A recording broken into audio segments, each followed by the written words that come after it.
Hello, good morning, welcome to all. कैसे हैं आप सब? आई होप सब ठीक होगा, पढ़ रहे होंगे, बेहतर होगा। चलिएगा अपने टॉपिक पे आते हैं। जैसा कि पिछले कई क्लासेस में हमने आइडियम्स एंड फ्रेजेस को कवर किया, ठीक वैसे ही आज का हमारा टॉपिक होगा। जैसा कि आप देख पा रहे हैं, यहाँ लिखा वन वर्ड सब्स्टिट्यूशंस। तो वन वर्ड सब्स्टिट्यूशंस क्या होता है?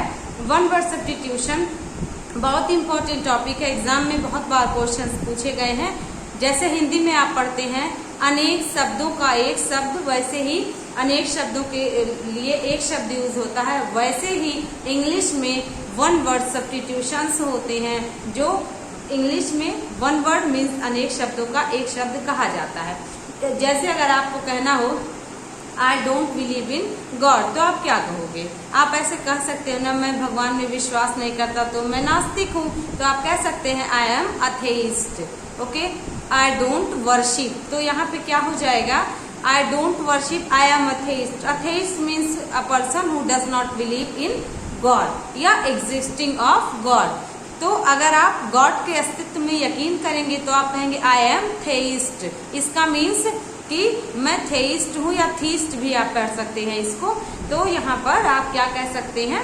आप यहाँ पे कह सकते हैं कि मैं आस्तिक हूँ, मतलब I believe in existence of God. तो आप ऐसे कुछ वर्ड्स होते हैं जिनके लिए यूज किया जाता है। आपको बड़ा सा सेंटेंस बोलने की जरूरत नहीं है। In place of a long sentence we can use a word, that is called one word substitutions. Okay, तो यहाँ पे देखिएगा बहुत सारे लिस्ट पड़े हुए हैं, बहुत सारे वन वर्ड सब्स्टिट्यूशन लिखे गए हैं। आपको जानना होगा कि कैसे एग्जाम्स में क्वेश्चंस पूछे और क्या होता है। और ध्यान रखना होगा कि सिर्फ अब ये वन वर्ड सब्स्टिट्यूशन है तो ये हर क्षेत्र से आता है। साइकोलॉजी सेक्टर से भी आता है, इकोनॉमिक सेक्टर से भी आता है, मैथमेटिक्स सेक्टर से भी आता है, साइंस सेक्टर से भी आता है। तो हम ऐसा नहीं कह सकते कि हम साइंस के स्टूडेंट नहीं हैं, हम इकोनॉमिक्स के स्टूडेंट नहीं हैं, हम बैंकिंग के स्टूडेंट नहीं हैं, तो हम ये ऐसे वर्ड्स को कैसे जानेंगे? बिल्कुल नहीं। जैसे हिंदी में सभी सेक्टर्स को, सभी भागों को लिए एक वर्ड होते हैं, ठीक इंग्लिश में भी वैसे ही हर क्षेत्र से वन वर्ड सब्स्टिट्यूशन वाले वर्ड आ जाएंगे। यहाँ पे ये नहीं मैटर करेगा कि हम उस क्षेत्र के बारे में जानकारी रखते हैं या नहीं रखते हैं। तो लेट्स गेट स्टार्टेड। तो यहाँ देखिएगा पहला है, कह रहा है वन हू स्टडीज, यानी कि देखिएगा कुछ ऐसे वर्ड्स हैं, जैसे अगर कहीं पे LOGY लिखा रहे तो इसका मीन्स होता है अध्ययन। MIS लिखा रहे तो इसका मीन्स होता है हेट। फिल लिखा रहे PHIL या फिलो लिखा रहे तो इसका मीन्स होता है लव। क्यों? क्योंकि ये जो वन वर्ड सब्स्टिट्यूशंस हैं या ये जो वन वर्ड्स हैं, ये ग्रीक और लैटिन भाषा के शब्दों से बने हैं। जैसे हम कोई भी टॉपिक स्टार्ट करते हैं तो हम लोग क्या कहते हैं कि इस शब्द की उत्पत्ति इस लैटिन भाषा के, ग्रीक भाषा के इस शब्द से हुई है। तो ठीक उसी प्रकार से जो सफिक्स होते हैं, प्रीफिक्स होते हैं, अफिक्स होते हैं, वे सारे वर्ड्स जो हैं वो लैटिन भाषा से, ग्रीक भाषा से ही लिए गए हैं। इसलिए जो वन वर्ड सब्स्टिट्यूशन का एग्जैक्ट मीनिंग वर्ड का होता है वो हमारा ग्रीक और लैटिन भाषा के सफिक्स और प्रीफिक्स को व्यक्त करता है। जैसे कहीं भी लॉजी लगा हो, LOGY, तो उसका मीन्स होता है अध्ययन। कहीं पे अगर GY लगा हो, गाइनो, GYNO, तो उसका मीन्स होता है लेडी। तो ग्रीक भाषा में गाइनो का मीन्स क्या है? लेडी, यानी महिला। जैसे महिलाओं की डॉक्टर को गाइनोकोलॉजिस्ट कहते हैं। तो यहाँ पे आपने समझ लिया। फिलोलॉजिस्ट होता है, ठीक ना? और आप जानते हैं साइकोलॉजिस्ट होता है। माइनिया वर्ड सफिक्स लग के आ जाता है, तो माइनिया मतलब होता है एक मानसिक बीमारी। क्लेप्टोमाइनिया, फिजियोमाइनिया, है ना, बहुत से माइनिया होते हैं। माइनिया मीन्स मानसिक बीमारी। तो ये जो वर्ड लगे होते हैं सफिक्स और प्रीफिक्स की तरह, जो आगे लगे होंगे उसको प्रीफिक्स कहेंगे और जो बाद में लगे होंगे उसको सफिक्स कहेंगे। तो कई बार अगर नहीं भी एग्जाम में याद होता है तो इन्हीं सफिक्स और प्रीफिक्स की मदद से हम सभी कुछ क्वेश्चंस को कर सकते हैं। जैसे अगर बाकी ऑप्शंस में LOGY वाले सफिक्स वाले वर्ड ना लगे लिखे हों और यहाँ पर हमारे एक ऑप्शन में लॉगी वर्ड है जिसको लॉजी पढ़ेंगे, तो वहाँ पे हम लोग स्टडी से रिलेटेड पूछा है तो हम लोग उसको क्या कह सकते हैं? साइकोलॉजी, फिलोलॉजी, है ना, misology, a person who hates study, misology. Logy means अध्ययन और मीजो मीन्स होता है हेट, यानी a person who does not love या पर्सन हु हेट्स, जो नफरत करे, जो प्रेम ना करे, पसंद ना करे, तो मीजोलॉजी होगा, मतलब पढ़ाई से घृणा, अध्ययन से घृणा। तो मीजो मतलब हेट होता है, महिलाओं से घृणा वाला मीजोगाइनिस्ट होता है। तो MISO मीजो मीन्स होता है हेट, और गाइनो मीन्स आपको बता दिया महिला या स्त्री। तो यहाँ पे मीजो वर्ड हेट को व्यक्त किया, गाइनो वर्ड महिला को व्यक्त किया। तो आपको कुछ ऐसे समझना होगा। IST लगा रहे तो पर्सन को इंडिकेट करता है, तो आप इस आगे की श्रृंखला में भी समझ लेंगे। बहुत ही आसान है, बस एक बार ध्यान रखिएगा। ग्राफी वर्ड कहीं लगा हो, देखिए कैलीग्राफी है, तो ग्राफी वर्ड लगा तो उसका मतलब होता है, ग्राफ मीन्स होता है लिखावट, ठीक है। तो कुछ ऐसे वर्ड्स होते हैं जो अपने कुछ पर्सनल वर्ड को लेकर के चलते हैं। तो पहला है हम सभी का, one who studies the art of gardening. आप देखिएगा गार्डनिंग यानी कि जो बाग बगीचे से रिलेटेड कला का अध्ययन करे, या अ person who studies the art of gardening यानी पेड़ पौधों को काटना, सजाना, सुंदर सा उसको लगाना, उसको कहते हैं गार्डनिंग। अब यहाँ पे देखिए, आपको पता है हॉर्टिकल्चर जो कि क्या है, ये एग्रीकल्चर का यानी कृषि का शब्द है। जब भी कोई भी विद्यार्थी कॉम्पिटिटिव एग्जाम में घुसता है तो वो क्रांतियां और कल्चर जरूर पढ़ता है, जैसे है सेरीकल्चर, पिसीकल्चर, हॉर्टिकल्चर। तो वहाँ पे यहाँ पे देखिएगा, हॉर्टिकल्चर मतलब होता है कि गार्डनिंग का जो अध्ययन करता है उसको हॉर्टिकल्चर कहते हैं। वैसे ही हम लोग संस्कृतियां भी क्रांतियां भी पढ़ते हैं, जैसे है ना कि भूरी क्रांति, हरी क्रांति, तो हरित क्रांति ऐसे करके। तो ऐसे यहाँ देखिएगा हॉर्टिकल्चरिस्ट है। अब देखिए, हमने आपको बताया कि IST हमेशा पर्सन को इंडिकेट करता है। अगर हॉर्टिकल्चर होता तो हॉर्टिकल्चर मतलब होता कि गार्डनिंग की कला, लेकिन कला को सीखने वाला, कला को जानने वाला, स्टडीज मीन्स अध्ययन करने वाला, who studies, a person studies, है ना, एक व्यक्ति ही अध्ययन करता है। अगला है a remedy for all diseases. आपको पता है डिजीजेस की स्पेलिंग एग्जाम में आती है, पेनिशिया की स्पेलिंग एग्जाम में आती है। और पेनिशिया मैंने आपको एक बार बताया था, जो बच्चे क्लास अटेंड किए होंगे उन्हें पता होगा। पेनिशिया मीन्स होता है रामबाण इलाज, एक वर्ड है, मतलब हर बीमारी की एक दवा, that is called panacea in English language. Okay, तो पेनिशिया, अब देखिए पेनिशिया भले पढ़ा जाए लेकिन PANA आपको पता होना चाहिए कि PAN पैन जो होता है इसका मतलब होता है ऑल, ठीक है, और वी कैन से होल, ठीक है।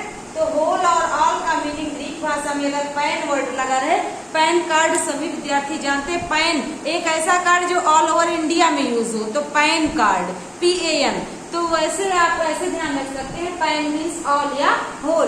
तो पैनिशिया मतलब पैन मीन्स सभी बीमारी की एक दवा। ऐसे है पैनथेइस्ट मतलब अ पर्सन, ये कोई ऐसा व्यक्ति जो ये माने कि ईश्वर का अस्तित्व कण कण में है, तो उसको पैनथेइस्ट कहते हैं। कण कण में है भगवान, कोई अगर ऐसा माने, मूर्ति पूजा ना करे या मतलब किसी ऐसे विश्वास में ना पड़े कि भगवान एक निश्चित एरिया तक ही सीमित रह सकते हैं, ऐसा विश्वास करने वाला जो ये माने कि ईश्वर सब जगह विद्यमान है, तो वो हमारा पैनथेइस्ट कहलाएगा। मतलब ऐसा व्यक्ति जो ये माने कि ईश्वर सब जगह व्याप्त है। पैन मीन्स सब और थेइस्ट मीन्स होता है ईश्वर के अस्तित्व में विश्वास करने वाला। आपको हमने पहले ही बताया, पैन मीन्स ऑल और थेइस्ट या थीस्ट मीन्स होता है ईश्वर के अस्तित्व में यकीन रखने वाला। वैसे ही आप देखिएगा तो ध्यान रखेंगे, पैन वर्ड लगा है, पैन मीन्स ऑल या whole. One who is unaffected और indifferent to joy, pain, pleasure, grief और प्लेजर और ग्रीफ, मतलब एक ऐसा व्यक्ति जिसको क्या हो, जिसको अनइफेक्टेड हो मीन्स वो इफेक्ट ना करे कोई चीज उसको, या इनडिफरेंट हो मतलब उस पर कोई भी चीज असर ना करे, वो अलग ही हो। किस चीज से?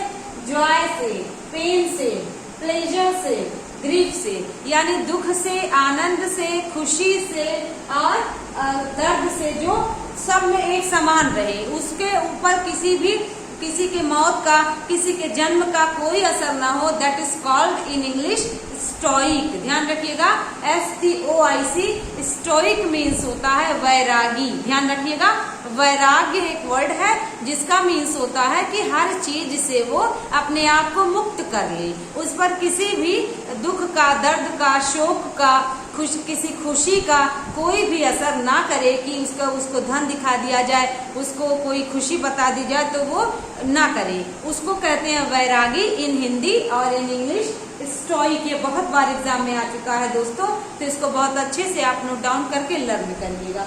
यहाँ पे जो भी आपको बताए जाएंगे वो बहुत बार एग्जाम्स में पूछे गए हैं, और बार बार यही सारे वर्ड्स, कुछ निश्चित वर्ड्स हैं जो रिपीट किए जाते हैं। तो आप इन वन वर्ड सब्स्टिट्यूशन की क्लास अटेंड करने के बाद आप कहीं और, आप बिल्कुल भी ना जाएं कि आप कहीं और से ढूंढें, लिखें, लिस्ट बनाएं, नोट करें। इसी क्लास को आप, जो भी आपको ये पार्ट 1, पार्ट 2, पार्ट 3 मिलेगा, उन्हीं वन वर्ड सब्स्टिट्यूशन के इर्द गिर्द ही आपके क्वेश्चन आएंगे।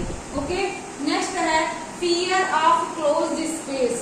तो क्लोज स्पेस मतलब एक सकरे जगह को देख करके कोई डर जाए, उसको क्या कहते हैं देखिएगा, उसको कहते हैं क्लॉस्ट्रोफोबिया। फोबिया मीन्स आप जानते हैं एक प्रकार का डर होता है, माइनिया मीन्स मानसिक बीमारी होता है।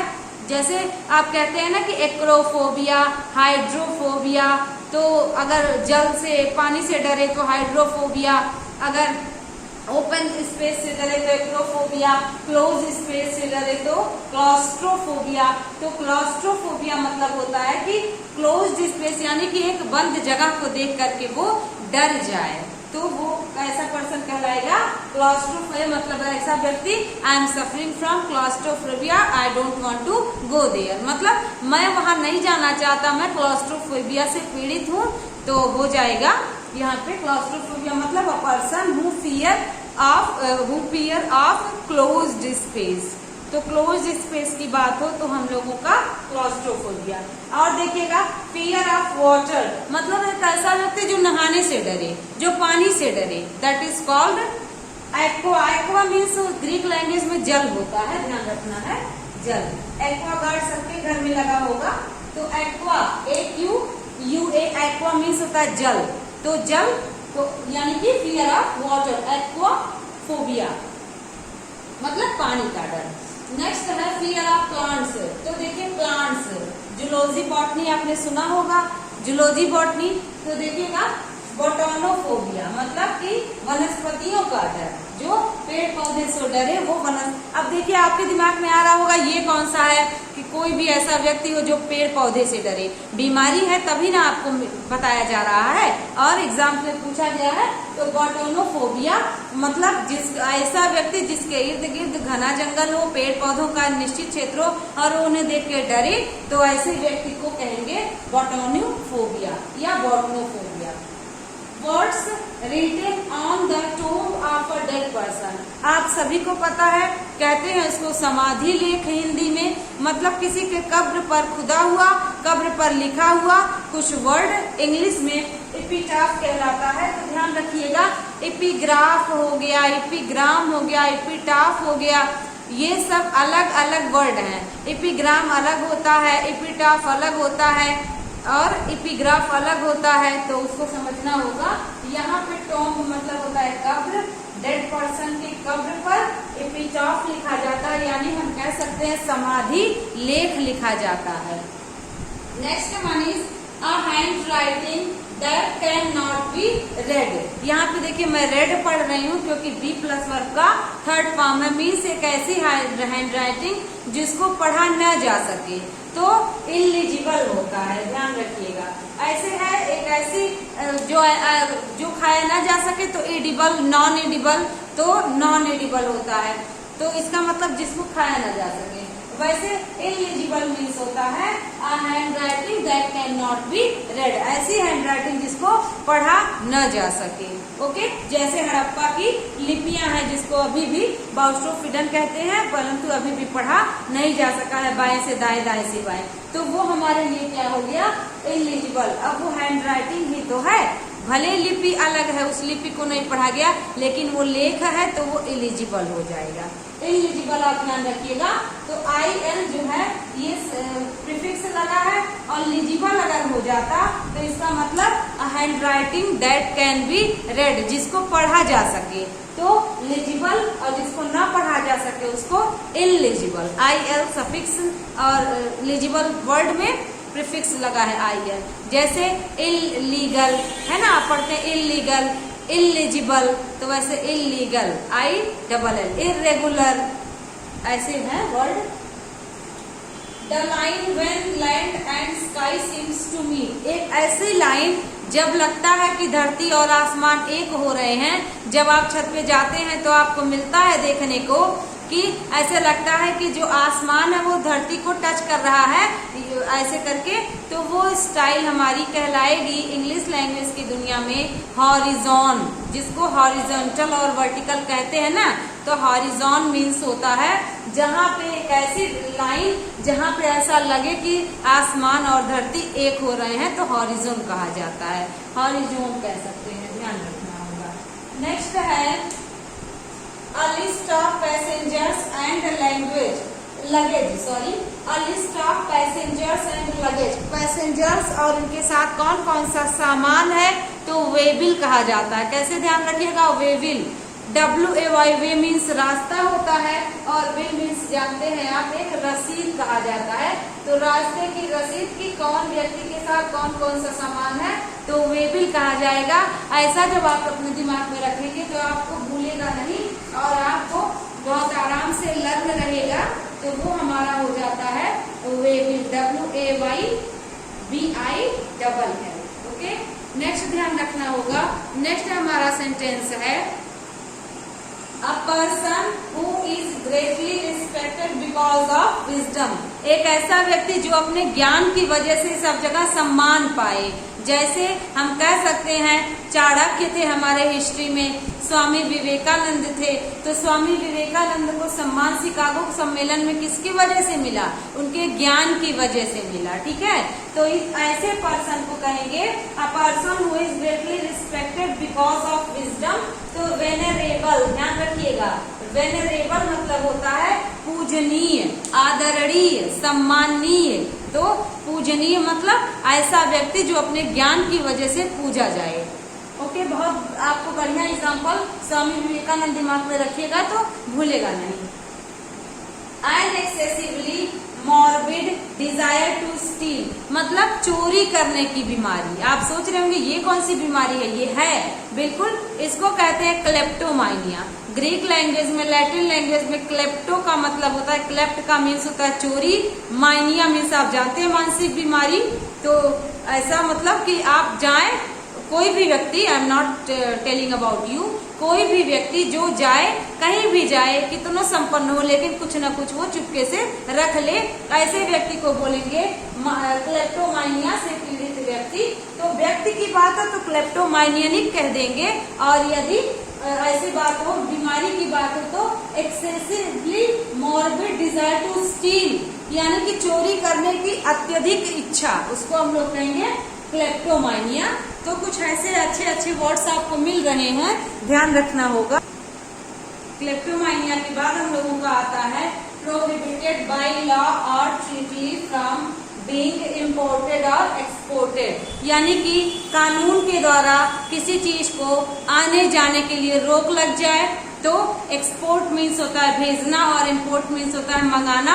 कई बार बच्चे भूल जाते हैं एक्सपोर्ट और इम्पोर्ट का अंतर। तो देखिएगा, एक्स कहीं भी अगर प्रीफिक्स की तरह लगा रहे तो वो हमेशा जाने की बात करता है, और इम अगर कहीं भी लगा रहे तो वो आने की बात करता है। ठीक है, तो कहीं भी अगर एक्स लगा रहे तो एक्सपोर्ट यानी पोर्ट मतलब होता है पोर्टेबल, यानी thing that can be port या दैट कैन बी कैरीड, जिसको उठाया जा सके। तो पोर्ट मीन्स होता है ढोना और एक्स मीन्स होता है बाहर। तो जब बाहर जाने की बात होगी, एग्जिट EX लगा है, देखिए बाहर जाना, और आप देखते हैं एक्सपोर्ट वर्ड है। ठीक, तो एक्सपोर्ट मतलब जाना, इम्पोर्ट मतलब होता है आना। वैसे इमिग्रेंट और एमिग्रेंट है, तो इमिग्रेंट एमिग्रेंट IMM हो तो आना, यानी कोई अपना देश छोड़ करके दूसरे देश में आ जाए, और एमिग्रेंट EMM अगर रहे तो उसका मतलब कोई अपना देश छोड़ के कहीं और चला जाए। ये बच्चे बहुत कंफ्यूज होते हैं कि इमिग्रेंट करें कि एमिग्रेंट करें। तो एमिग्रेंट मतलब अपना देश छोड़ करके कहीं किसी और देश से आपके देश में कोई आए तो वो प्रवासी कहलाएगा, और अपना देश छोड़ करके कहीं और देश में जाए उस प्रवासी को एमिग्रेंट कहते हैं, जो ई से स्पेलिंग स्टार्ट होती है। तो ये कुछ ट्रिक्स हैं जो आप अप्लाई करके लर्न कर सकते हैं, उन ट्रिक्स के माध्यम से आपको इजी हो जाएगा। इस वजह से देखिए एक्सपोर्ट और इम्पोर्ट तो क्या हो जाएगा, कंट्राबांड, कंट्राबैंड, कंट्राबैंड मतलब होता है वर्जित, निषिद्ध, या कह सकते हैं नियम विरुद्ध, ऐसे चीज को जिसको न लाया जा सके और न ही क्या किया जा सके, भेजा जा सके। ओके, आया हुआ एग्जाम में। नेक्स्ट देखिएगा, a person difficult to please. हमने आपको पहले ही बताया है, मैंने कुछ वर्ड्स बताए थे, काइनिक वर्ड बताए थे, मालकॉन्टेंट वर्ड बताए थे, कोनोनॉइजर वर्ड बताए थे, जिसकी स्पेलिंग और जो वन वर्ड सब्स्टिट्यूशन दोनों में आता है। फास्टिडियस वर्ड आपको मिल रहा है देखने को। तो वन वर्ड सब्स्टिट्यूशन में जो भी वन वर्ड सब्स्टिट्यूशन में वन वर्ड्स मिलेंगे उसकी स्पेलिंग भी आपको बहुत केयरफुली ध्यान रखनी है, क्योंकि एग्जाम में कोनोनॉइजर की स्पेलिंग मतलब एक ऐसा व्यक्ति जो पारखी नजर रखता हो, मालकॉन्टेंट की स्पेलिंग, क्लेप्टोमानिया की स्पेलिंग, वेनरेबल की स्पेलिंग, क्लॉस्ट्रोफोबिया की स्पेलिंग, ठीक है, और एक्वाफोबिया की स्पेलिंग। कैलीग्राफी में एक एल रहेगा कि दो एल रहेगा, तो CALLI होता है, CALI, ऐसे आपको ऑप्शंस मिलेंगे। तो वन वर्ड सब्स्टिट्यूशन वाले जो वर्ड्स हैं वो स्पेलिंग में भी आते हैं, उनकी स्पेलिंग भी पूछी जाती है, तो बहुत ध्यान रखना होगा आपको, ठीक है। इसको आपने पढ़ा भी होगा प्रोग्राम में, किल 2 बर्ड्स विद 1 स्टोन, एक पंथ दो काज, एक तीर से दो शिकार। आप वन वर्ड सब्स्टिट्यूशन पढ़ रहे हैं, साथ ही साथ आप कुछ इंपॉर्टेंट वर्ड्स की स्पेलिंग भी पढ़ते हैं, that is called kill 2 birds with 1 stone. Okay, इसके बाद आ रहा है हम लोगों का कैलीग्राफी। अब ये वाला देखिएगा, a person difficult to please मतलब एक ऐसा व्यक्ति जिसको खुश करना बहुत ही मुश्किल हो, यानी कि बहुत मुश्किल से वो माने, ऐसे व्यक्ति को कहते हैं। जैसे आपने कुछ वर्ड्स आपने देखे होंगे कि मतलब उसके नाक पे गुस्सा रहता है, वो नकचढ़ा है, मानता नहीं है, तो ऐसे को जो बहुत मुश्किल से खुश हो उसको कहते हैं फास्टिडियस। ओके, नेक्स्ट है अ डेकोरेटिव हैंड राइटिंग। देखिए दो वर्ड होता है, कैलीग्राफी होता है, कैकोग्राफी होता है। जब डेकोरेटिव हैंड राइटिंग की बात होती है, यानी सुंदर सुंदर सजा सजा के लिखना, आपने देखा होगा पेंटर्स वगैरह कितना सुंदर सुंदर लिखते हैं, तो वहां पे आप उस स्टाइल को हम लोग, जो भी इटालियन स्टाइल होता है, बहुत सारे स्टाइल होते हैं, उस स्टाइल में जो हैंड राइटिंग होती है उसको हम लोग कहते हैं कैलीग्राफी, CALLIGRAPHY। आपको हमने बताया था ग्राफी वर्ड आए, ग्राफ वर्ड आए तो वो लिखावट से रिलेटेड होता है, लेखन से रिलेटेड होता है। तो यहाँ पे देखिए अ डेकोरेटिव हैंड राइटिंग यानी सुंदर सुंदर सजावट के साथ लिखा जाए कैलीग्राफी, और गंदा लिखा जाए, ऐसा लिखा जाए जो सुंदर ना लगे, पढ़ तो लिया जाए लेकिन सुंदर ना लगे, उसको हम लोग कैकोग्राफी कहते हैं। अब इसी से याद करिए दो वर्ड हमने और आपको बताया था, इयूफोनी और कैकोफोनी। इयूफोनी मतलब होता है प्लीजेंट साउंड, कैकोफोनी मीन्स होता है हार्श साउंड। तो अगर कोई कर्कश आवाज में बोलता है, तेज आवाज में बोलता है, ऊंची आवाज में बोलता है, that can not be audible, जो सुनने योग्य ना हो, तो उसको हम लोग कहेंगे कैको, कह सकते हैं कैकोफोनी। PHON मीन्स साउंड होता है। बहुत ही आपको बेहतरीन बेहतरीन वर्ड्स बताए जा रहे हैं, और आप फोन कहीं लिखा रहे PHON तो इसका मीन्स साउंड से रिलेटेड है। लोकुआ वर्ड लिखा रहे तो इसका मतलब होता है आवाज से रिलेटेड, स्पीकिंग। जैसे आपने देखिए लोक्वाशियस मीन्स, एक वर्ड है लोक्वाशियस। लोक्वाशियस मीन्स होता है a person who talks too much, means talkative भी आप कह सकते हैं, उसको लोक्वाशियस कहते हैं। LOQUA लोक्वा मीन्स होता है स्पीक, ठीक है। और देखिए सोमनम बुलिस्ट, सोमनम लोक्विस्ट, तो सोमनम लोक्विस्ट मतलब होता है a person who walks, a person who talks. तो जब टॉक करेगा नींद में बड़बड़ाने वाला व्यक्ति तो उसको सोमनम लोक्विस्ट कहेंगे। और जब एक ऐसा व्यक्ति जो चलते चलते नींद में चलता रहे, ऐसे व्यक्ति को हम लोग सोमनम बुलिस्ट कहते हैं। बुल मीन्स होता है चलना, तो ग्रीक लैंग्वेज में सोमनम बुलिस्ट मतलब a person who walks in sleeping, somniloquist मतलब a person who talks in sleeping, सोते सोते बड़बड़ाए या नींद में बड़बड़ाए। ओके, तो फोन वर्ड कहीं अगर लगा रहे तो cacophony means harsh sound, euphony means pleasant sound, cacography means होता है गंदी handwriting, bad handwriting, poor handwriting. Calligraphy अगर कहीं लिखा रहे कैकोग्राफी की जगह तो कैलीग्राफी मतलब प्लीजेंट हैंड राइटिंग और भी कैन से डेकोरेटिव हैंड राइटिंग। नेक्स्ट है that which cannot be defeated. आपने सुना होगा डिफीटेड मतलब एक ऐसा व्यक्ति जिसको पराजित न किया जा सके। अपराजित हिंदी में आपने पढ़ा है, इंग्लिश में इनविंसिबल उसको कहेंगे आप, इनविंसिबल। इनविंसिबल मीन्स होता है person who can not be defeated, मतलब एक ऐसा व्यक्ति जिसको हराया न जा सके। अगला है study of nature of God, ईश्वर के कार्यों का अध्ययन, ईश्वर के क्रियाकलापों का अध्ययन, that is called theology. Theo means God होता है। बहुत अच्छे अच्छे वर्ड्स आपको मिल रहे हैं। थियो THEO मीन्स होता है ग्रीक लैंग्वेज में गॉड, ठीक है। थियोग्राफी, थियोलॉजी, थेइस्ट या थीस्ट, तो यहाँ पे देखिए थियोलॉजी मतलब ईश्वर का अध्ययन, ईश्वर के व्यवहार का अध्ययन, तो study of nature of God. Theology means अध्ययन होता है। नेक्स्ट है पोल और beam used to a temporary support, एक ऐसा पोल, ये एक ऐसा खंभा या एक ऐसा बीम जो सपोर्ट के लिए यूज किया जाए, बाद में उसको हटा दिया जाए। सभी के यहाँ छत लगती होगी, सभी ने देखा होगा छत लगते समय बांस से की सहायता से या मोटे मोटे लकड़ियों की सहायता से हम लोग क्या करते हैं, उसको छत को टिकाते हैं। तो वो जो स्टाइल होती है बाद में हटा दी जाती है, तो वो हमारी वन वर्ड सब्स्टिट्यूशन में प्रॉप कहलाती है। देखिएगा नया वर्ड मिला प्रॉप, PROP। आपसे भूल हो सकती है और आपसे गलती हो सकती है, ध्यान रखिएगा, नोट डाउन करके इम्पोर्टेंट रख लीजिएगा, एग्जाम में आया हुआ है। तो ये कुछ अच्छे अच्छे वर्ड्स थे जो आपको बताए गए।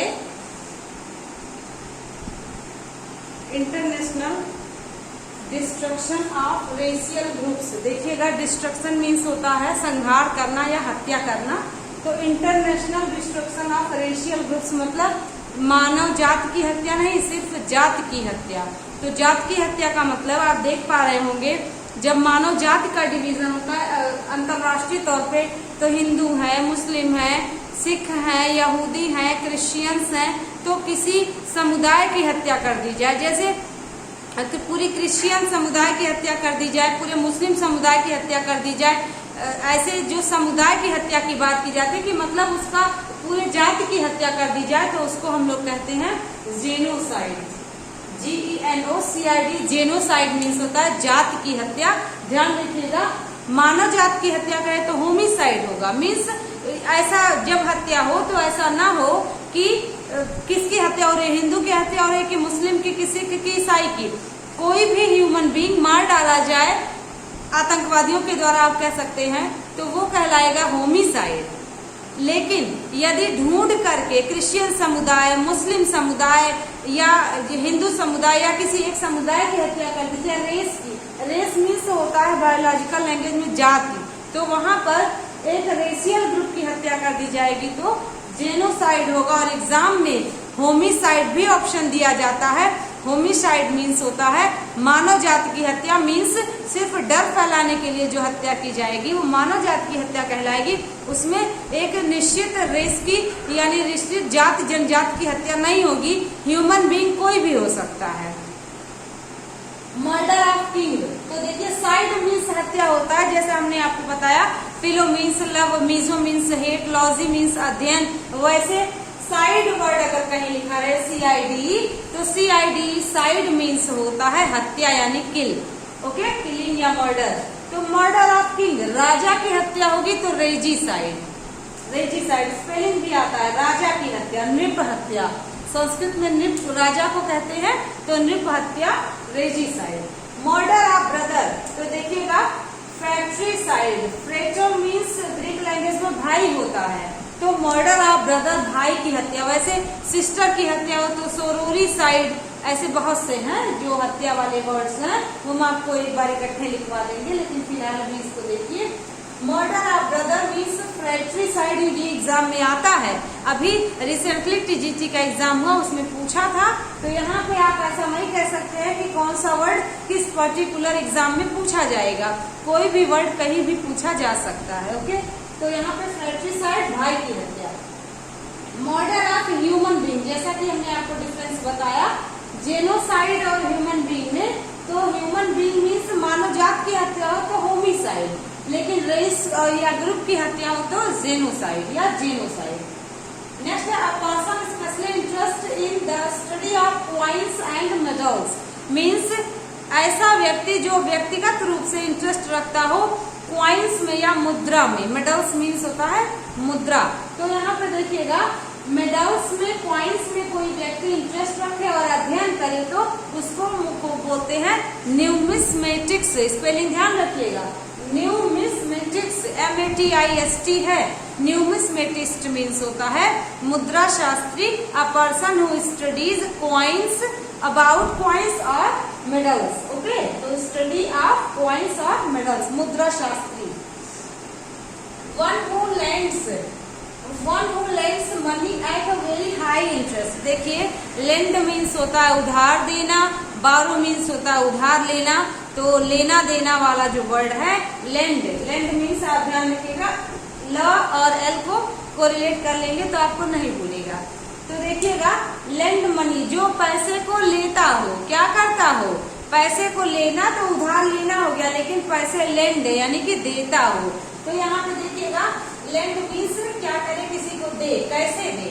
यहाँ पर देखिएगा वेरी हाई इंटरेस्ट, आपको याद आ गया होगा, बहुत से सोसाइटी में लोग घूमते रहते हैं जो जरूरतमंदों को पैसा देते हैं और उस पर हाई इंटरेस्ट लगाते हैं। पहले तो चक्रवृद्धि ब्याज होता था, अब तो चक्रवृद्धि ब्याज का जमाना चला गया है, लेकिन फिर भी कहीं कहीं लोग ले लेते हैं। तो चक्रवृद्धि ब्याज जो होती है, ब्याज पर ब्याज, आपने देखा होगा मदर इंडिया वाली मूवी, उसमें देखिए समझाया गया है कि चक्रवृद्धि ब्याज क्या होता है। तो कहने का मतलब यह है कि वेरी हाई इंटरेस्ट ब्याज लें, उसको हिंदी में सूदखोर कहते हैं। आपने लाला जी वर्ड ध्यान दिया होगा। तो यहाँ पे सूदखोर मीन्स होता है एक ऐसा व्यक्ति जो हाई इंटरेस्ट पे पैसे उधार देता हो। इतना सारा आपको बताया जा रहा है वर्ड, ताकि आपको एक वर्ड अज्यूरर याद हो जाए या अश्योरर याद हो जाए, ताकि आपको एग्जाम में गलती ना हो। तो यहाँ पे देखिए अश्योरर मीन्स हाई इंटरेस्ट पर ब्याज लेने वाला, इसको कहते हैं इंग्लिश में सूदखोर। यानी कि आपने गांव वगैरह में देखा होगा, या कई सारे गोल्ड स्मिथ भी कर लेते हैं ऐसा, जरूरतमंद देख करके व्यक्ति को। अगला है incapable of being approached, means ऐसा चीज जहां पहुंचा न जा सके। अप्रोच मीन्स क्या होता है, पहुंचना। तो यहाँ पर क्या हो जाएगा, तो यहाँ पे हो जाएगा इनकैपेबल ऑफ बीइंग अप्रोच्ड। देखिए, एसेसिबल मीन्स सुलभ होता है, अनएसेसिबल या इनएसेसिबल। तो यहाँ पे इनएसेसिबल सही है, अनएसेसिबल कोई वर्ड ही नहीं होता। इनएसेसिबल मीन्स होता है पहुंच के बाहर, यानी अप्राप्य या दुर्लभ वस्तु, तो उसको बोलते हैं इनकैपेबल ऑफ, क्या हो जाएगा, बीइंग अप्रोच्ड। यहीं पर अगर होता इनकैपेबल के स्थान पे कैपेबल होता तो एसेसिबल हो जाता। स्पेलिंग ध्यान रखिएगा, ACCESS, स्पेलिंग एग्जाम में बार बार पूछा गया है एसेसिबल का। तो ACCESS, एसेसिबल, ठीक है, CCSS। नेक्स्ट है one who takes care of building. अब आपके दिमाग में क्या वर्ड आएगा, वॉचमैन। लेकिन वन वर्ड सब्स्टिट्यूशन में वॉचमैन वर्ड कोई वर्ड ही नहीं होता है, ये सिर्फ हम अपनी सुविधा के अनुसार इस वर्ड का क्रिएशन किए हैं कि वॉचमैन, क्योंकि हम सभी जानते हैं वॉच मीन्स होता है देखना, मैन मीन्स आदमी, देखने वाला आदमी, रखवाला। लेकिन बिल्कुल गलत है, जॉनिटर वर्ड होता है या जैनिटर, JANITOR। TOR कहीं हो तो व्यक्ति को इंडिकेट करता है, जैसे क्रिएटर। तो इंस्पेक्टर, अंत में OR लगा होता है, स्पेलिंग ध्यान रखिएगा। OR पर्सन को बोलता है। तो यहाँ पे one who takes care of being buildings, यानी कि बड़ी बड़ी इमारतों का जो रखवाला होता है उसको दरबान, द्वारपाल या रखवाला कह सकते हैं, चौकीदार कह सकते हैं। तो जॉनिटर होता है, ना कि वॉचमैन। आपको ऑप्शन में वॉचमैन नहीं मिलेगा। A person who runs away from justice or the law, बहुत बार आया है एग्जाम में, आपको बताया भी गया है। फ्यूजिटिव, फ्यूजिटिव मतलब होता है भगोड़ा हिंदी में, मतलब a person who runs away from the law, यानी कि कानून से, सजा से, न्याय से बच के भाग जाने वाला व्यक्ति। जैसे हम सभी कह सकते हैं, किसको कह सकते हैं, कौन लंदन भाग गया था, ध्यान रखिएगा, उन्हीं से आपको रिलेट कर लीजिए। तो यहाँ पे हो जाएगा जस्टिस, लॉ से भाग जाने वाला व्यक्ति बच के जाए, उसको भगोड़ा सिद्ध कर देते हैं, फ्यूजिटिव होता है FUGITIV। Okay. A place where bees are kept, जहाँ पे मधुमक्खी रखी जाती है उसको अपियरी कहते हैं, और जहाँ चिड़िया पाली जाती है, पक्षीशाला होता है, उसको अवियरी कहते हैं। ये दो वर्ड भी बार बार एग्जाम में आया है, ध्यान रखना होगा। अपियरी मीन्स होता है a person where bees are kept, और अवियरी मीन्स होता है a person where birds are kept, पक्षीशाला, मधुमक्खीशाला। अ हेटर ऑफ वुमेन, आपको बताया गया था, हेट वर्ड मीजो और वुमेन गाइनी, तो मीजोगाइनिस्ट, IST पर्सन को इंडिकेट करता है। मीजोगाइनिस्ट मीन्स होता है महिलाओं से घृणा करने वाला या स्त्री द्वेषी, और महिलाओं से अगर प्रेम करे, महिलाओं को पसंद करे तो क्या हो जाएगा, फिलोगाइनिस्ट होगा। फिलो मीन्स होता है लव और लाइक, तो फिलोगाइनिस्ट मतलब महिलाओं को पसंद करने वाला, बहुत से वर्ड्स है। मीजोगाइनिस्ट मतलब महिलाओं से घृणा करने वाला। और आपने दो वर्ड और सुने होंगे, अभी मैं आपको बताऊंगी लिख करके, अमेज़न और इफेमिनेट। तो अमेज़न वर्ड जो होता है वो होता है अ पर्सन, यानी एक ऐसा व्यक्ति जो महिलाओं के गुणों वाला हो, और एक ऐसी महिला जो पुरुषों के गुणों वाली हो, दो वर्ड है। इफेमिनेट हो, इफेमिनेट मतलब होता है महिलाओं के गुणों वाला व्यक्ति, यानी कि शरीर से वह मेल हो, लेकिन उसके गुण, उसके एक्टिविटीज, उसके क्रियाकलाप, उसकी पसंद नापसंद महिलाओं के जैसी हो, तो उसको इफेमिनेट कहते हैं। लेकिन एक ऐसी महिला जो बायोलॉजिकली वो फीमेल हो, लेकिन उसकी पसंद, उसकी नापसंद, उसके उठने बैठने का तरीका, उसकी एक्टिविटीज वो पुरुषों जैसी हो, मेल जैसी हो, ऐसी महिला को अमेज़न कहते हैं। और जस्ट अपोजिट एक ऐसा पुरुष जो महिलाओं के जैसा कार्य करता हो, लेकिन बायोलॉजिकली वो मेल हो, उसको इफेमिनेट कहते हैं। बहुत बार एग्जाम में आया है, ठीक है। बहुत से वर्ड्स हैं। तो मीजोगाइनिस्ट मीन्स होता है महिलाओं का दुश्मन या महिलाओं से नफरत करने वाला। फिलोगाइनिस्ट हो तो महिलाओं को पसंद करने वाला, महिलाओं की बात करने वाला। नेक्स्ट है a person who lives by himself, who lives by himself. एकांतवासी कहते हैं, एकांकी कहते हैं, मीन्स अकेले ही वह कहीं जाकर के रहने लगे। जैसे पहले के साधु महात्मा ऐसा कहा जाता था, एकांतवासी होते थे, पर्वतों पर जाकर रहते थे, पहाड़ों की कंदराओं में रहते थे। तो ऐसे व्यक्ति के लिए रिक्ल्यूज वर्ड एक वर्ड है यूज होता है, एकांतवासी या एकाकी व्यक्ति। ऐसे व्यक्ति को हम लोग रिक्ल्यूज कहते हैं। बार बार एग्जाम में आया है। A medicine nullify the effect of poison, यानी कि क्या कह सकते हैं, विषनाशक, विषहर औषधि को हम लोग एंटी क्या कहते हैं, एंटीडोट। तो एंटीडोट मतलब विषनाशक दवा। जब आपको सांप काट लेता है तो उसको एंटीडोट इंजेक्शन लगाया जाता है, तो जहर को मारता है। एंटीडोट से जो सांप के जहर का असर होता है वो खत्म हो जाता है, वो निष्क्रिय हो जाता है, तो उसको हम लोग क्या कहेंगे, एंटीडोट कहते हैं। नेक्स्ट है a former student of a school, college और यूनिवर्सिटी। एक ऐसा विद्यार्थी जो फॉर्मर मीन्स होता है पहले, किसी स्कूल का विद्यार्थी, किसी कॉलेज का विद्यार्थी, किसी यूनिवर्सिटी का विद्यार्थी रहा हो, तो ऐसे व्यक्ति को इंडिकेट करने के लिए, ऐसे स्टूडेंट को इंडिकेट करने के लिए क्या यूज होता है, तो ऐसे स्टूडेंट को इंडिकेट करने के लिए हम सभी यूज करते हैं, हम लोग उसको एल्यूमनस कहते हैं। एल्यूमनस मीन्स होता है भूतपूर्व छात्र, यानी कि ऐसा छात्र जो कभी इस इंस्टीट्यूट या कॉलेज और यूनिवर्सिटी में पढ़ा रहा हो। है अ बिल्डिंग इन विच एयरक्राफ्ट, हवाई विमान, आर हाउस्ड या आर केप्ट, दोनों में से कोई भी एक लिखा रहे तो ऐसे विमानशाला कहते हैं। जैसे अगर आपको कपड़ा रखना होगा तो आप वार्डरोब में कपड़ा रखेंगे, यानी a place where clothes are kept, तो वार्डरोब होता है। वैसे ही जहाँ पे विमान खड़ा किया जाए, जहाँ पे तो एयरक्राफ्ट खड़ा किया जाए, उस स्थान को हम लोग हैंगर कहते हैं। स्पेलिंग ध्यान रखिएगा, HANGAR। टांगने से मत ध्यान रखिएगा कि कपड़े टांगने वाले को HANGER हैंगर कहते हैं, नहीं।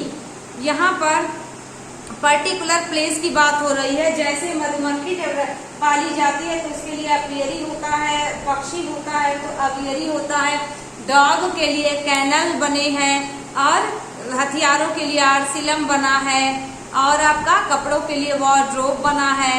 तो ऐसे ही विमान रखने के लिए यानी हवाई चीजें रखने के लिए हैंगर बना है, HANGAR। जैसे मोटर गाड़ी रखनी हो तो गैराज में रखा जाता है, उसी प्रकार से हॉर्स रखना हो तो स्टेबल में रखा जाता है, काऊ रखनी हो तो शेड में रखी जाती है। वैसे ही आपको HANGAR वर्ड को याद रखना होगा।